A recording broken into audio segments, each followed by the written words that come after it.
Command. This is Reaper Actual. Target acquired. Moving to position.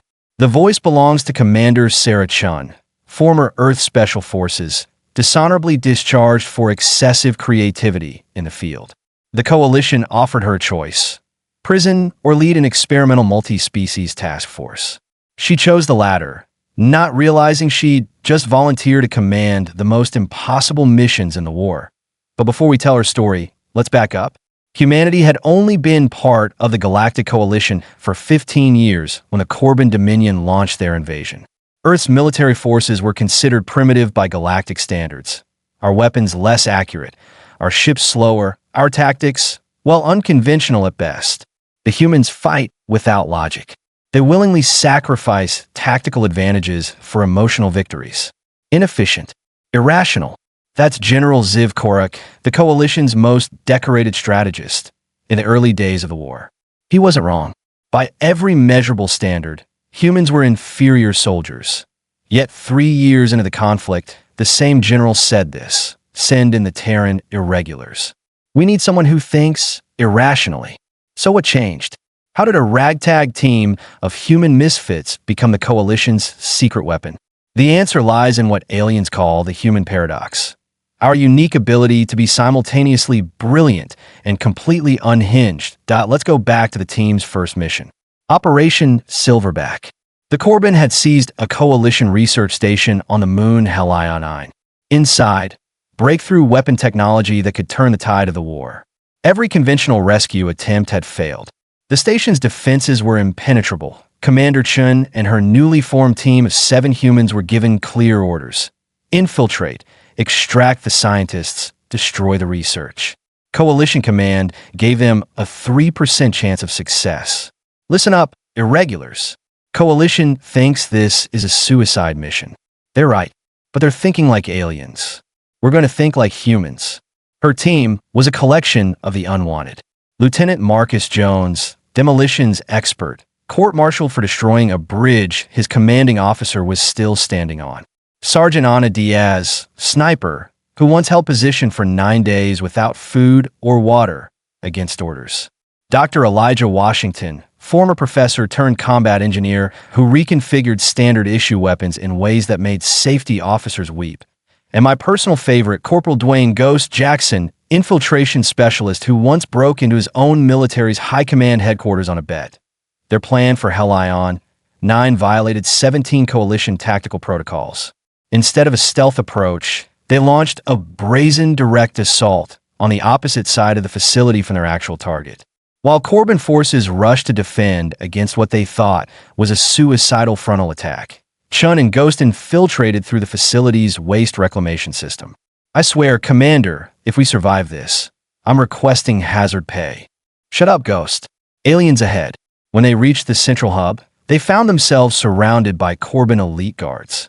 The mission parameters called for a tactical retreat at this point. Instead, Chun smiled and said these now famous words: "Hey, you ugly lizard heads, ever heard of a flashbang?" What the Corbin didn't know, what even Coalition Command didn't know, was that Dr. Washington had modified their standard flashbangs to emit frequencies that specifically targeted Corbin optical nerves. The entire guard contingent was temporarily blinded. Chen's team extracted the scientists and the research data. But rather than destroying the facility as ordered, they rigged the station's atmospheric regulators to release a non-lethal but extremely potent chemical. When Corbin reinforcements arrived, they found their troops conscious, but, well, let's just say they were experiencing what humans might call an extremely bad trip. The mission was a success, but Coalition Command was furious. Chun had disobeyed direct orders, endangered her team with an unauthorized plan, and worst of all, from the aliens' perspective, acted completely irrationally, yet they couldn't argue with results. The Irregulars had done the impossible, and they were just getting started. Over the next year, the Terran Irregulars grew from a team of 7 to a specialized force of 30 humans. Their reputation spread through both Coalition and Corbin ranks. To Coalition species, they were unpredictable assets, valuable but dangerous. To the Corbin, they became something else entirely: bogeymen.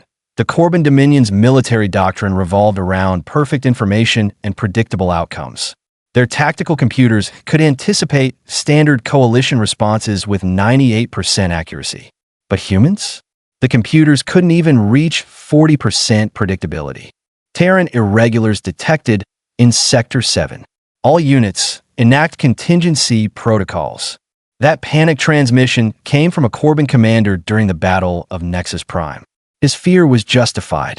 By this point, the Irregulars had developed a reputation for the impossible, like Operation Blackout, where they disabled a planetary defense grid by introducing a computer virus disguised as routine maintenance software.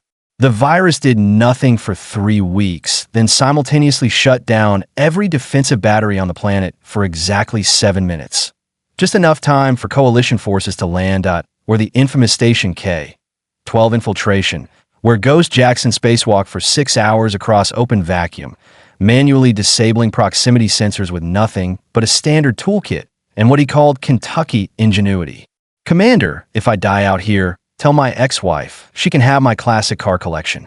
On second thought, tell her I donated it to her sister. What made the Irregulars truly terrifying to their enemies wasn't just their unconventional tactics. It was their psychological warfare. They understood something fundamental about the Corbin that the rest of the coalition didn't. The Dominion's greatest strength, their rigid hierarchy and discipline, could become their greatest weakness. This brings us to what many military historians consider the turning point of the war: Operation Phantom Echo. The Corbin had constructed a massive command hub on the forest moon of Velos. This facility coordinated all Dominion forces across 3 sectors. It was protected by 15,000 troops, aerial defenses, and a planetary shield. Coalition intelligence estimated it would take a force of at least 10,000 to have any chance of capturing it. Commander Chen requested just 30 Irregulars and something unusual: 3 days of complete radio silence before the operation. For 72 hours, Coalition Command heard nothing. Many assumed the Irregulars had been captured or killed before their mission even began. Then, at exactly 0300 hours on the 4th day, every Coalition communications channel received the same message: Phantom Echo complete. Velos command hub secure. Requesting occupation force. P.S. Brought you souvenirs. The souvenirs turned out to be the entire Corbin command staff, all 27 senior officers, bound and sedated.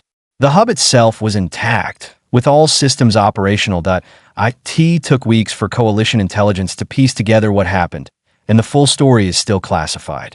But here's what we know: the Irregulars never directly attacked the facility. Instead, they infiltrated the dense forest surrounding the base and spent 3 days selectively abducting and impersonating Corbin patrols. Using voice modulators and a hastily programmed translation algorithm, they created the illusion of a massive coalition force surrounding the hub. Fabricated communications suggested a full-scale invasion was imminent. As Corbin forces prepared for an attack that never came, exhaustion and paranoia set in. Security protocols were increasingly triggered by false alarms, until the Corbin commander made a fatal error. He ordered all troops to defend the perimeter, leaving the command center protected by a skeleton crew. That's when Chen struck. Half her team created diversionary explosions across the perimeter, while she led the other half through the facility's water purification tunnels. By the time the Corbin realized what was happening, the Irregulars had already secured the command center and locked down all internal systems. Attention, Corbin forces. This is Commander Chun of the Terran Irregulars. Your command staff is in our custody. Your systems are under our control. You have 2 options: surrender, or we vent the atmosphere from every sealed section of this facility. You have 5 minutes to decide. I suggest you use them wisely. They surrendered in 3. What made this victory truly remarkable wasn't just the strategic importance of the hub. It was that the Irregulars captured it without causing a single Corbin casualty. Chun understood something profound about warfare that many of her coalition counterparts didn't. Sometimes the most effective victory isn't about how many enemies you kill, but about making them question whether fighting is worth it at all. After Velos, the legend of the Irregulars grew exponentially. Some stories were true. Many were exaggerated. But in warfare, perception often matters more than reality. Corbin troops began to refuse assignments where the Irregulars were rumored to be operating. Their commanders had to implement strict information controls to prevent panic. But how do you fight an enemy that thrives on chaos and unpredictability? They do not think like rational beings. Their tactics defy all strategic models. Perhaps that is why they succeed where we have failed. That exchange was recorded between two Corbin generals 6 months after Operation Phantom Echo. The Dominion's military leadership was beginning to fracture. Some advocated for adopting more human-like approaches. Others insisted that abandoning their disciplined doctrine would lead to defeat. Meanwhile, the coalition began to change as well. Other species started studying human combat techniques. Mixed species units modeled after the Irregulars were formed. The rigid tactical doctrines that had defined galactic warfare for centuries began to evolve, but the original Irregulars remained special. Their missions became increasingly daring, their methods more unorthodox. They'd found their place in this war, operating in the gaps between conventional wisdom, exploiting assumptions, and turning enemies' strengths against them.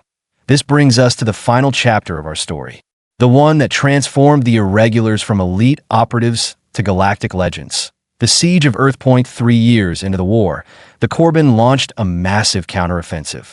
Their target, humanity's homeworld. If they couldn't defeat the Irregulars, they would strike at their source at a Dominion armada, 500 ships strong, breach coalition lines, and enter the Sol system. Earth's defenses were substantial, but not enough to withstand such overwhelming force. Coalition reinforcements were at least 4 days away. The planet had hours. At most, as civilian evacuations began, Commander Chun and her Irregulars received new orders. Delay the Corbin fleet by any means necessary.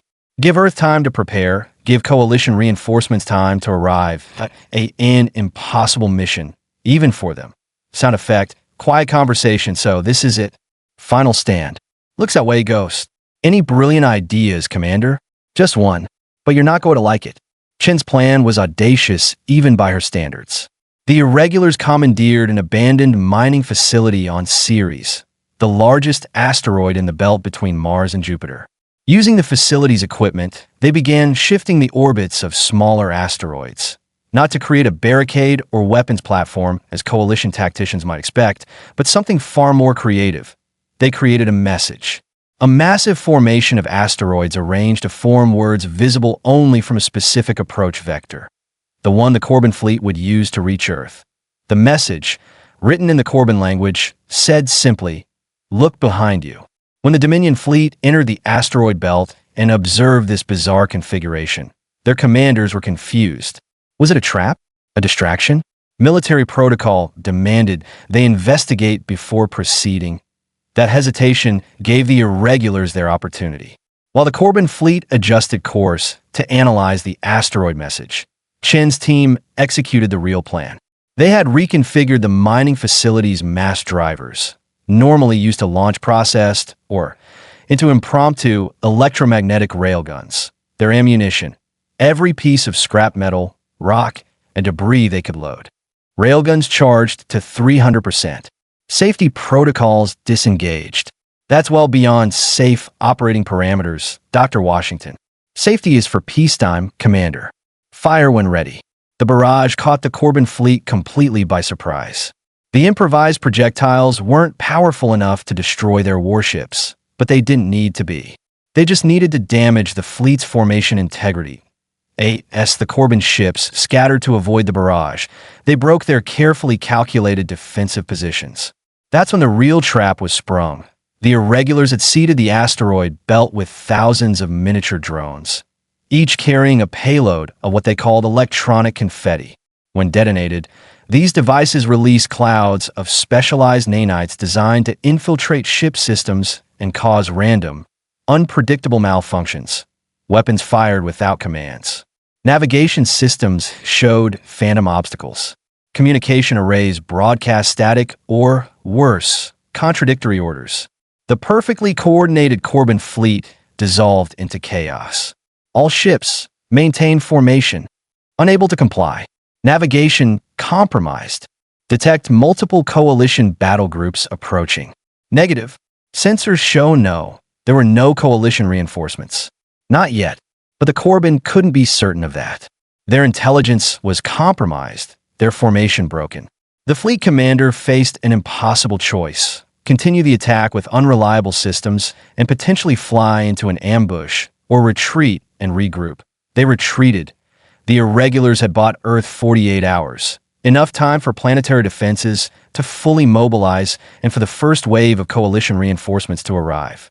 When the Corbin returned, they found not a vulnerable planet, but a prepared one that the siege of Earth ended before it truly began.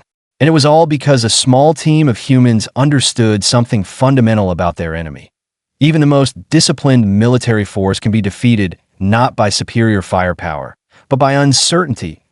In the aftermath, Commander Chun was offered a general's commission. She declined. "I work better outside the structure," she reportedly told Coalition High Command. "My people aren't soldiers in the traditional sense. We're problem solvers who happen to be good at violence when necessary." The Terran Irregulars continued their operations for the remainder of the war, which lasted another 2 years. They never numbered more than 50, yet they're credited with at least 17 major strategic victories. When the Corbin Dominion finally surrendered, their supreme commander requested specifically that the Irregulars be present at the ceremony. Not as a courtesy, but because, as intercepted communications revealed, many Corbin officers refused to believe surrender was necessary unless they saw the human demons with their own eyes that the formal surrender ceremony. The Corbin Supreme Commander approached Chun. What he said wasn't recorded in official transcripts, but witnesses claim he asked her a simple question: how? How did so few accomplish so much against so many? Chin's answer has since become part of military doctrine taught in academies across the galaxy. You fought the war you expected. We fought the war that was.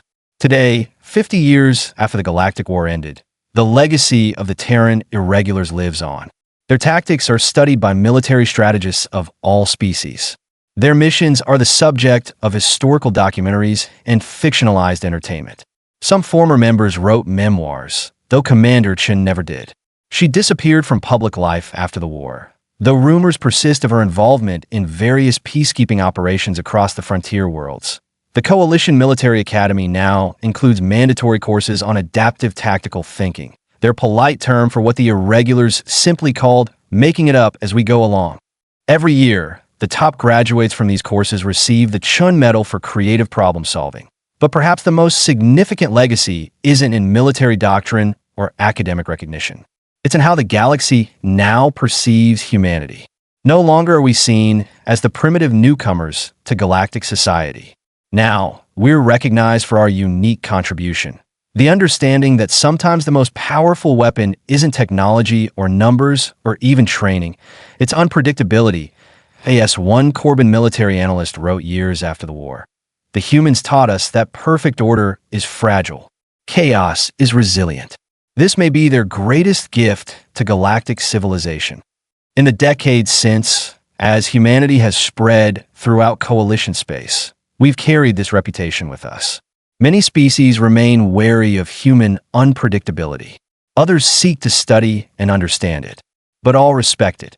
And somewhere out there, perhaps on some distant frontier world, the children of the original Irregulars carry on their legacy, ready to think the unthinkable, try the impossible, and remind the galaxy that sometimes the most powerful force isn't the biggest ship or the strongest army, it's a small team of humans with nothing to lose and really bad ideas that just might work. The galaxy doesn't need perfect soldiers. It needs problem solvers. People who see different angles, who bring different perspectives. That's what the Irregulars taught us. That's what humanity brings to the table. General Zivkoruk, Coalition Command, Retirement Address. If you enjoyed this story of the Terran Irregulars, hit that subscribe button and let me know in the comments which of their legendary missions you'd like to hear about in detail next time. Until then, remember, sometimes the best solution isn't the obvious one. It's the one no one sees coming.